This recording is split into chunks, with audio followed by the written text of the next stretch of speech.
வாசுகி பாம்பு நஞ்சை கக்கிருச்சு பார்க்கடல்ல. பல காலம் அப்படி கடைஞ்சிக்கிட்டு இருந்ததுனால அதனால ஏற்பட்ட வெப்பம் கடல்ல, அதுக்கு பேர் காலாக்கினின்னு பேர்.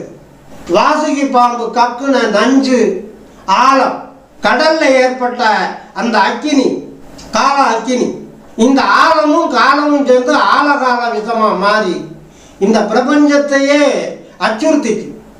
சகல ஜீவராசிகளும் அச்சத்துக்கு உட்பட்ட அந்த நேரத்தில் தேவர்களும் அசுரர்களும் சகல ஜீவராசிகளும் அல்லோல கல்லோலப்பட்ட அந்த நேரத்தில் சிவபெருமான் சுந்தரரை அனுப்பி அந்த ஆழகாலத்தை திரட்டி கொண்டுட்டு வா அப்படின்னார்.